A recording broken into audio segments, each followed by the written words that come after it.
भूतं च भव्यं च सर्वं यश्चाधितिष्ठति स्वर्यस्य च केवलं तस्मै ज्येष्ठाय ब्रह्मणे नमः। प्यारे देशवासियों, आज हम एक महत्वपूर्ण विषय पर चर्चा करेंगे। वह चर्चा इस समय बांग्लादेश की घटनाओं से प्रारंभ होगी। बांग्लादेश की घटना कोई अकेली घटना नहीं है। ऐसी घटनाएं पाकिस्तान में भी हुई हैं, कश्मीर में भी हुई हैं और कई जगह हुई हैं। आज इस वीडियो के माध्यम से मैं आपको ये चेताना चाहूँगा कि हम आखिर यह हिंदू समाज किधर जा रहा है। सहते सहते सदियां बीत गईं, लेकिन फिर भी हम सुधरे नहीं। हम सारी दुनिया से वेद आदि शास्त्रों को मानने वाले, सनातन धर्म को मानने वाले सारे संसार में थे। कभी इस भारतवर्ष में रह गए और उस भारतवर्ष में भी धीरे धीरे सिकुड़ते सिकुड़ते हम बहुत कम होते जा रहे हैं। और एक ऐसी राजनीति की जा रही है, वह राजनीति हम हिंदुओं को कहाँ ले जाएगी, एक बहुत चिंता का विषय है। बांग्लादेश जिसका निर्माण भारत ने किया, जिसकी सदैव सहायता भारत ने की, जिसको भारत ही खिलाता पिलाता है, भारत यहाँ से अनाज देता है, भारत पर निर्भर है, उसी बांग्लादेश में हमारे हिंदू भाइयों पर अत्याचार हो रहा है। उन्हें पीट पीट के मारा जा रहा है, जिंदा जलाया जा रहा है, उनके घर जलाए जा रहे हैं, मंदिर तोड़े जा रहे हैं और हमारे देश का विपक्ष मौन है। सेक्युलरिज्म, जो सेक्युलर जमात कहते हैं जिसको, वो मौन है। बुद्धिजीवी सामाजिक कार्यकर्ता जो प्राय कम्युनिस्ट हैं वे मौन हैं। बाबर के नाम पर मस्जिद बनाने के लिए तो यह नारे लगते हैं, राजनीति होती है, लेकिन वह मंदिर टूट रहे उस पर मौन है, हिंदू मरे उस पर मौन है। मुसलमान बने, अगर कहीं मुसलमान मर जाए तो बड़े आंदोलन हो जाते हैं। मीडिया भी बहुत जोरों से बोलता है। अभी 11 दिसंबर 2025 की राजस्थान पत्रिका में रिपोर्ट है कि पाकिस्तान के संसदीय अल्पसंख्यक समिति ने एक रिपोर्ट प्रस्तुत की है कि पहले पाकिस्तान में 1817 मंदिर और गुरुद्वारे थे। आज वहां केवल 37 मंदिर और गुरुद्वारे रह गए, अर्थात 1780 मंदिर और गुरुद्वारे तोड़ दिए गए। भारत के किसी विपक्षी नेता के पेट में दर्द नहीं हुआ, जो सेक्युलर कहते हैं उनके पेट में दर्द नहीं हुआ। भारतीय मीडिया ने आवाज नहीं उठाई। या बाबरी ढांचा जो राम मंदिर ही था, उसके लिए कितने रोए, कितने चिल्लाए, कितने आंदोलन हुए, कितनी धमकियां दी गई, लेकिन वो नहीं दिखता जो पाकिस्तान में हो रहा है। पाकिस्तान में अधिकांश हिंदू मारा गया, या उसको मुसलमान बना दिया गया, या उसको पाकिस्तान छोड़ना पड़ा, तब भी ये नहीं बोले। बांग्लादेशी यहाँ लगभग 2-3 करोड़ घुसपैठी आ गए, तब भी नहीं बोले। वो उनके वोटर बने रहे। आज मोदी सरकार मतदाता पुनरीक्षण का कार्य करवा रही है, तो इस पर हंगामा हो रहा है। आज फिर SIR के मुद्दे पर कुछ नेता ऐसे ही चुनाव जीतना चाहते हैं जैसे हितेश्वर सेकिया 1983 में जीते थे, इसलिए उनको तकलीफ हो रही है, चाहे ममता बनर्जी हो चाहे और कोई हो। भारत के अतिरिक्त ऐसा कौन सा देश होगा जो अपने देश के लोगों को नीचा दिखाता हो और विदेशी घुसपैठियों को आश्रय देता हो, उनके नाम से उनसे चुनाव जीतता हो और उनका हर प्रकार के हिस्सा आता हो। ऐसा कौन सा देश होगा भारतवर्ष के अतिरिक्त जहां आतंकवादियों का समर्थन किया जाता हो, आतंकवादियों के समर्थन में रात के 12 बजे भी न्यायालय का दरवाजा खुल जाता हो। ऐसा कौन सा देश होगा? ऐसा कौन सा देश होगा भारतवर्ष के अतिरिक्त जहां अपने ही महान पूर्वजों को गालियां दी जाती हों और वहाँ का समाज मौन बैठा हो, वहाँ का मीडिया मौन बैठा रहे और विदेशियों के गीत गाए जाते हों। ये दुर्भाग्य हमारे सेक्युलरिज्म का है। वास्तव में सेक्युलरिज्म ये नहीं है। सेक्युलरिज्म वास्तव में यह है कि कानून सबके लिए बराबर होना चाहिए। हिंदू हो, मुसलमान हो, ईसाई हो, कोई भी हो, जब न्याय की बात आती है, सरकारी नीतियों की बात आती है, वहाँ भेदभाव नहीं होना चाहिए। लेकिन आज का सेक्युलरिज्म यह कहता है कि हिंदू मरे तो ठीक है, कोई दूसरा नहीं मरना चाहिए, गैर हिंदू नहीं मरना चाहिए। इसलिए आज हिंदुओं के नरसंहार पर मौन है। कश्मीर में जब हजारों लोगों ने कश्मीर छोड़ना पड़ा, कश्मीरी पंडित आज भी अपने देश में, अपने घर में ही बेघर है, अपने घर में शरणार्थी हैं, लेकिन किसी को कोई तकलीफ नहीं होती। क्या यही सेक्युलरिज्म है? जब कोई ये मांग करता है कि समान नागरिक संहिता होनी चाहिए। भारतवर्ष एक राष्ट्र है, तो भारतवर्ष के जितने भी नागरिक हैं उन सबके लिए एक जैसा कानून होना चाहिए। तब भी सेक्युलर सामने आ जाते हैं। सेक्युलर तो कहता ही है कि सबके साथ समान न्याय हो, समान कानून हो, फिर क्यों नहीं मानते? कौन है सेक्युलरिज्म? सेक्युलरिज्म का अर्थ आज हिंदू विरोध हो गया है। यही पाप कभी गांधी जी ने किया था। हिंदू मरते तो मौन रहो, सहन करो, और मुसलमान मरते तो अनशन शुरू हो जाता। आज यही इतिहास दोहराया जा रहा है। यही कर करके हमने भारतवर्ष के 2 टुकड़े किए, और ये कर करके पता नहीं हम और कितने टुकड़े करेंगे। आज कुछ खबरें ऐसी भी आती हैं, कुछ लोग कहते हैं मुसलमानों के लिए हमें और अलग हिस्सा दे दो। एक हिस्सा बांग्लादेश गया, पाकिस्तान गया, अब और हिस्सा इसमें से दो, इससे करते रहो। इसलिए मैं भारत के सभी नागरिकों से ये प्रार्थना करना चाहूँगा कि इस झूठे सेक्युलरिज्म का नाटक बंद किया जाए और सच्चा सेक्युलर भारत होना चाहिए। सच्चा सेक्युलर कैसा? सबसे पहले समान नागरिक संहिता लागू होनी चाहिए। एक राष्ट्र एक कानून, सबके लिए समान जनसंख्या नीति लागू होनी चाहिए। आज कहते हैं जनसंख्या बहुत बढ़ गई। जो जनसंख्या बहुत बढ़ा रहे हैं उन्हें सबसे पहले दंडित करना चाहिए, उन्हें मताधिकार से वंचित करना चाहिए, उन्हें सरकारी सुविधाओं से वंचित करना चाहिए। केवल सरकारी सुविधाओं से वंचित करने से भी काम नहीं चलेगा, मताधिकार से वंचित करना चाहिए, दंडित भी करना चाहिए। जिस देश में जनसंख्या एक मुद्दा के बढ़ गई है, वहाँ 3-4 करोड़ विदेशी आके हमारे यहाँ पढ़ रहे हैं। उनके आधार कार्ड बन गए, राशन कार्ड बन गए, मतदाता परिचय पत्र बन गए। किसने बनाए? कौन था इसका दोषी? और आश्चर्य है कि राजनीति में आरोप प्रत्यारोप तो होते हैं, लेकिन कोई दंडित होता नहीं दिखता। भाजपा कांग्रेस पर आरोप लगाती है, कांग्रेस भाजपा पर लगाती है, दंडित होकर कोई नहीं दिखता। कहीं मिले तो नहीं है। हाँ, इस मुद्दे पर कि विदेशियों को पहचाना जाए, उनको मतदाता सूची हटाया जाए, ये जरूर इन्होंने प्रशंसनीय कार्य किया है और इसके लिए धन्यवाद भी करना चाहिए और सब नागरिकों को सहयोग भी करना चाहिए। कभी ये प्रश्न उठता है, योगी जी ने टोपी नहीं लगाई, मस्जिद गए टोपी नहीं लगाई, मदरसा गए टोपी नहीं लगाई, मोदी जी ने टोपी नहीं लगाई। बात ठीक है कि भाई देश के प्रधानमंत्री हैं, प्रांत के मुख्यमंत्री लगानी चाहिए, ऐसा वो कहते हैं क्योंकि वो सबके हैं। कोई ये नहीं कहेगा कि गुलाम नबी आजाद ने जनेऊ नहीं पहना, मंदिर तो जाते ही नहीं। वो हिंदू नेता दौड़ के जाएंगे अजमेर में दरगाह पर चद्दर चढ़ाएंगे, चढ़ाइए भाई, आप देश के प्रधानमंत्री हैं और कोई नेता है, मुख्यमंत्री हैं, सबके हैं। किसी मुस्लिम नेता में भाव क्यों नहीं आता कि मंदिर भी जाना चाहिए, यज्ञ में बैठना चाहिए, जनेऊ भी पहन लेना चाहिए, हवन में जाकर तिलक भी लगाना चाहिए? क्या सारे सेक्युलरिज्म की ठेकेदारी हिंदुओं ने ले रखी है? हिंदुओं को ही दबाया जाएगा और हिंदू ही बोलता है। सबसे मूर्ख तो हिंदू ही है। कुल्हाड़ी वनों को काटती है, लेकिन कुल्हाड़ी जब भी काटती है जब कुल्हाड़ी का डंडा लकड़ी का हो। लकड़ी को कटवा रही है, हिंदू को कटवा रहा है। ये आज से क्या है, शताब्दियों से हो रहा है। हमारे यहाँ गद्दार पैदा हुए। एक बार मैं यूपी विधानसभा का सुन रहा था, रघुराज प्रसाद सिंह राजा भैया वो कह रहे थे अखिलेश जी के किसी प्रश्न पर या किसी और के प्रश्न पर कि जापान आगे बढ़ गया, हिंदुस्तान आगे नहीं बढ़ा।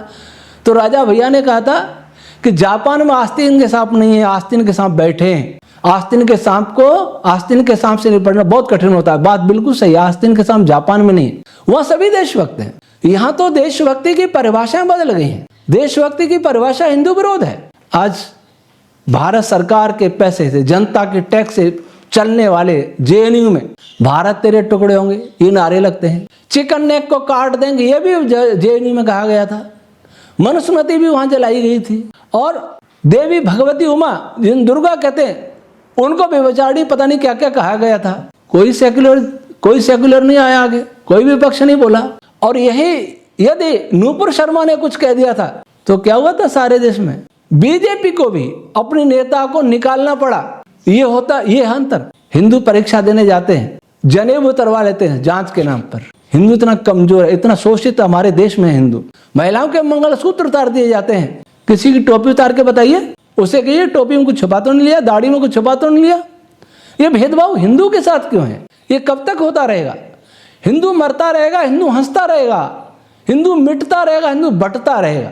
योगी जी ने बहुत समझाया कि बटोगे तो कटोगे, फिर भी समझ में नहीं आए। अरावली पर मैंने वीडियो बनाई। अब तो देखा है कि अरावली बचाने के लिए बड़े नेता आ रहे हैं, कांग्रेस भी आ रही है, वामपंथी भी आ रहे हैं, जैसे बड़े देशभक्त और पर्यावरण भक्त हो गए। इन्होंने अरावली को खा लिया वर्षों से, अब अरावली बचाने ये आ रहे हैं, राजनीति हो रही। इसमें तो सब दोषी हैं, दूध का धुला कौन है? एक दूसरे पर आरोप लगा रहे। हम कहें तो ठीक भी है, लेकिन वो भी कहने लगे जो अरावली खा गए, वर्षों से खाते रहे। ये बड़ी लज्जा की बात है। ये राजनीति बंद होनी चाहिए। भारत सरकार को चाहिए कि बांग्लादेश के साथ सख्ती बरते। यद्यपि वो देश है, स्वतंत्र देश है, संप्रभु देश है, परंतु इसका अर्थ तो ये नहीं है जब आपके यहाँ कुछ होता है तो सारी दुनिया के एक हो जाते हैं, और वहां हिंदुओं के खिलाफ कुछ होता है कोई बोलने वाला नहीं। आपको कठोर निर्णय लेना चाहिए। हिंदुओं को जागरूक होना चाहिए कि कम से कम जो बांग्लादेशी यहाँ रह रहे हैं उनको तो यहाँ से भगाना चाहिए। निर्दोष को नहीं सताया जाए, ठीक है, पर दोषी बचना भी तो नहीं चाहिए। दूसरी बात ये कि घुसपैठिए बॉर्डर से आते कैसे हैं, इसकी भी जांच होनी चाहिए। किस प्रकार आ जाते हैं, क्या कहीं करप्शन तो नहीं चल रहा है, ये भी देखना चाहिए। फिर आकर के वो सारी सुविधाएं कैसे पा लेते हैं, सारे परिचय पत्र कैसे पा लेते हैं, इसकी भी जांच होनी चाहिए। पर आज के भ्रष्ट युग में कौन जांच करेगा, कितनी जांच करेगा, कैसे जांच करेगा, ये बड़ी चिंतनीय बात है। खाने वाले तो सब है, परंतु आज जो सेक्युलरिज्म के नाम पर देश में जो खतरा बढ़ रहा है, जो तुष्टीकरण बढ़ रहा है, दुष्टीकरण बढ़ रहा है, उसको दबाना, उसको मिटाना हम सबका उत्तरदायित्व। नहीं तो हमारे पास शरण मांगने के लिए, शरण लेने के लिए भी कोई देश और नहीं रहेगा। अगर यह देश भी हमें छोड़ना पड़ा तो कोई दुनिया में देश नहीं है जो हमें शरण देगा। अपने देश में हम कमजोर होते जा रहे हैं, अपने देश में हम अल्प शोषित होते जा रहे हैं, अपने देश में हम दूसरे दर्जे के नागरिक होते जा रहे हैं। गांधी जी ने गीत गाया, ईश्वर अल्लाह तेरे नाम। कहाँ गाया? मंदिरों में बैठ गए। किसी मस्जिद में गाया? मस्जिद में गा के बताओ ईश्वर अल्लाह तेरे नाम, तब मालूम पड़ेगा। ये सेक्युलरिज्म जो तथाकथित सेक्युलरिज्म है, ये भी तब तक है जब तक इस भारत में हिंदू बहुसंख्यक है। क्योंकि जब हिंदू बहुसंख्यक नहीं रहेगा तब केवल और केवल शरिया का कानून चलेगा। आज भी कहते हैं कि शरिया संविधान से ऊपर है, शरिया सर्वोच्च न्यायालय से ऊपर है, शरिया सबसे ऊपर। आज भी तो कहा जाता है, कई मौलवी बोलते रहते हैं, कोई उन्हें समझाता नहीं। योगी जी जरूर समझाते हैं, योगी जी की शैली में ही समझाना चाहिए सब, तभी नियंत्रण हो पाएगा। हिंदू हो या मुसलमान, न्याय सबके लिए, कानून सबके लिए, दंड व्यवस्था सबके लिए होनी चाहिए। और फिर आप ये देखिए, मजार, वह मंदिर घटे, यहाँ मस्जिदें बढ़ी और मजारें बढ़ी। चौराहों पर मजार, रेलवे क्रॉसिंग पर मजार, रेलवे लाइन के पास मजार, हाईवे पे मजार, बीच रोड पे मजार, बीच बाजार में मजार, और सरकारी कार्यालय में मजार। सब जगह कब्रिस्तान हो गया, सब जगह किसी को दफनाया गया। इन मजारों को कोई खोद के देखे तो हड्डियां नहीं मिलेंगी। अब कोई मांग भी कर ले ना, इनको खोद के देखो तब वो वंडर हो जाता है, अर्थात जांच भी नहीं करे। और मजार बनाना, कब्र पूजा करना कुरान में कुफ्र है, कुरान में इसकी इजाजत नहीं है। कुरान में स्पष्ट लिखा है कि जिसको हम बनाते हैं उसको हम उसकी इबादत क्यों नहीं करनी, केवल खुदा के अतिरिक्त। लेकिन फिर भी मजारें बन रही, पूजा हो रही है। पूजा क्या हुआ?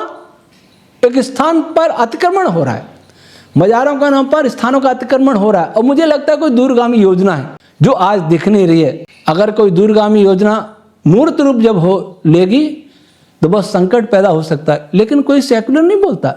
इतना बुद्धि में आता ही नहीं है कि मजार बनती है जहाँ किसी को गाड़ा जाता है, दफनाया जाता है। रेलवे लाइन के पास कब्रिस्तान तो नहीं था, वहाँ कैसे दफनाया?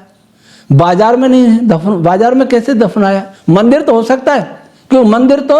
मंदिर की जगह पर किसी को जलाया नहीं जाता है, लेकिन कब्र में तो दफनाया जाता है। वो कब्र बाजार में कैसे होगी? सरकारी कार्यालय में कैसे होगी? कैसे बनती है? पुल के ऊपर कैसे बनती है? पुल के ऊपर उदयपुर में देखो, सुखाड़ी यूनिवर्सिटी के लिए जाते हैं सूरजपुर से, तो पुल के ऊपर कब्र बन गया, वहां किसको गाड़ा? पर कोई नहीं बोलता, सभी अंधे हो गए।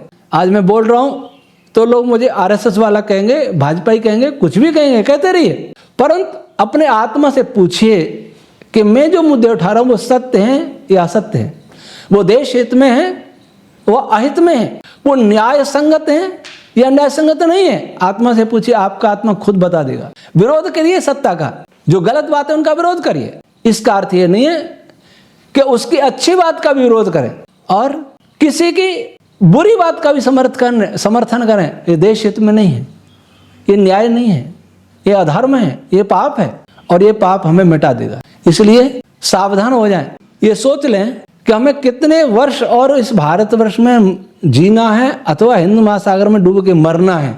आज कुछ नेता सोचते हैं, हमारी सरकार सोचती है, वक्तव्य देते मंत्री लोग के पीओ को ले लेंगे, सिंध ले लेंगे।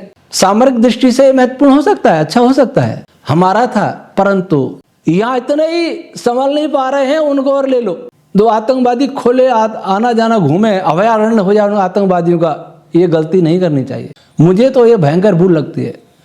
जब तक वो घर वापस ही न करें, उनमें राष्ट्रीयता की भावना पैदा नहीं हो, तब तक किसी को लेना हम देश के लिए हित में नहीं होगा। अभी तो ये 3-4 करोड़ ये बैठे, इन्हीं को निकालो पहले। मैं नहीं कहता सभी मुसलमान बुरे हैं, पर मैं ये अवश्य कहता हूं कि समान न्याय क्यों नहीं है, समान कानून क्यों नहीं है, वो हमसे अलग क्यों हैं, हम उनसे अलग क्यों हैं। इस प्रश्न का उत्तर तो सभी राजनेताओं को देना ही चाहिए।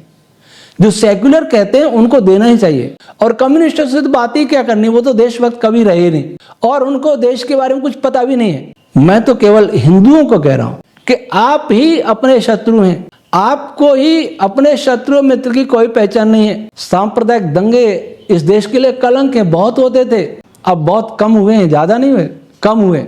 यूपी में दंगे नहीं होते, बहुत कम हो गए योगी जी के आने के बाद। लेकिन जो विचार हैं दबे हुए, जो सोच है वो अंदर बहुत गहरी है, बहुत घातक बनती जा रही है, दबी हुई है।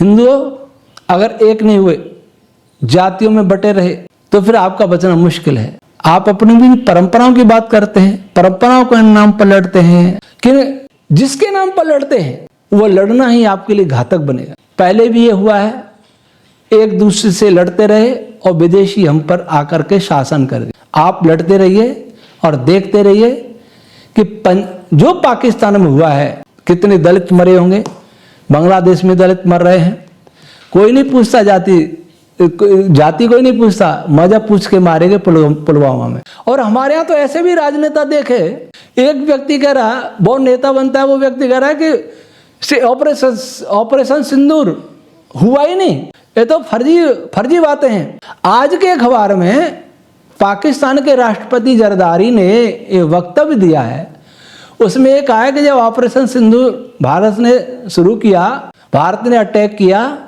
तो हमको कहा गया कि अब जाओ सेना अधिकारी बंकरों में, कहने लगे बंकर में, हमें भी बंकर में जाने के लिए कहा गया। अभी आज के पेपर में आया है, पाकिस्तान का राष्ट्रपति कहता है ऑपरेशन सिंदूर से हमारी ये हालत हो गई कि हमें बंकर में छुपने के लिए सेना ने कहा।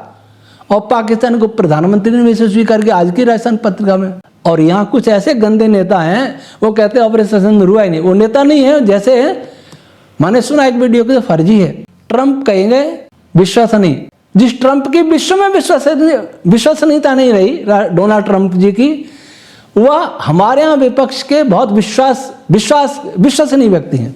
पाकिस्तान की सेना कहे वो विश्वसनीय है, पाकिस्तान की सेना, और भारत की सेना कहे वो गोदी मीडिया की खबर है, वो गोदी मीडिया खबर हो जाती है। भारतीय सेना कहे तो, पाकिस्तान की सेना कहे वो सत्य बात है। ये कैसा हो रहा है? अपने ही शत्रु, ये बड़े दुख की बात है। और यह बात हमें बहुत दूर तक ले जाएगी, बड़े अंधकार में डुबो देगी। इसलिए जाग सको तो जागो, नहीं तो जो होगा वही होगा जो और देशों में हुआ है। हिंदुओं का सफाया हुआ है, अफगानिस्तान में होते, ईरान में होते, एक भी नहीं बचा। यही है कि अफगानिस्तान, ईरान और अब बनना चाहते हो तो बन जाओ, कोई बात नहीं, मत भूलो चाटुकारी करके बच जाओगे। क्योंकि वहां तो दो ही वर्ग हैं, मोमिन और काफिर। या तो मोमिन बनना पड़ेगा, नहीं तो काफिर रहोगे, काफिर का दंड मृत्यु है। वहां तो सीधा पाठ है। वहाँ हमारा पाठ है सर्वे भवन्तु सुखिनः सर्वे सन्तु निरामया। तो हम तो ये पाठ करते रहे, देव शांति, अंतरिक्ष शांति, सबको शांति की बात करते रहे। वहाँ केवल यही है। इसलिए सोचिए, और इसमें जो भी देशभक्त मुसलमान हो उनको भी साथ लीजिए। पहचान बहुत मुश्किल से होती है, इसलिए सावधानी रखिए।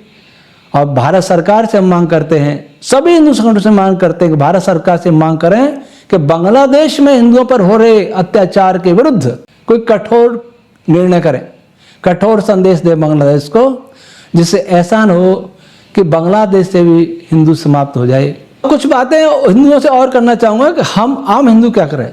आम हिंदू ये सोचे कि हिंदू कमजोर क्यों हुआ था। इस समय जो कमजोरी है वो जातिवाद से है, ऊंच नीच भेदभाव। आज आपको अपना पड़ोसी जो तथाकथित भिन्न जाति का है वो तो पराया लगता है। और विदेश में बैठा अपना स्वजाति वाला, जिसको अपना स्वजाति वाला कहते हैं, वो अपना भाई लगता है। ऐसा सोच बहुत घातक है। घर में आग लगेगी तो पड़ोसी बुझाने आएगा। आपका भाई अमेरिका में बैठा बुझाने यहाँ नहीं आएगा। आपका भाई दूर बैठा हुआ है बुझाने नहीं आएगा। आपके घर पर कोई हमला होता है, आपका पड़ोसी बचाने पहले आएगा, दूर वाला नहीं आएगा।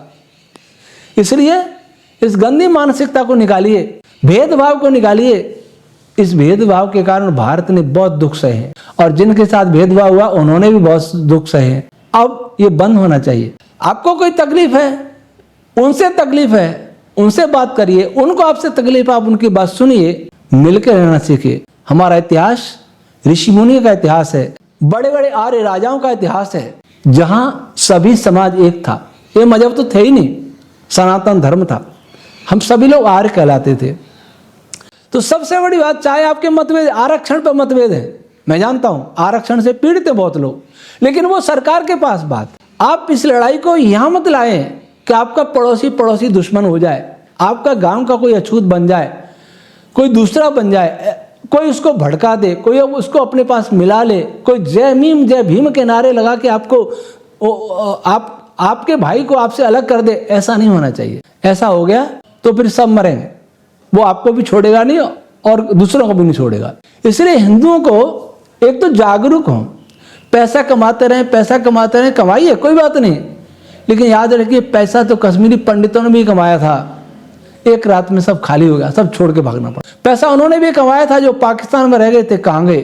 पैसा उन्होंने भी कमाया होगा जो बांग्लादेश में मर रहे हैं, परेशान है, उन्होंने भी कमाया होगा। ये पैसा तब काम नहीं आएगा जब आप पर आक्रमण होगा।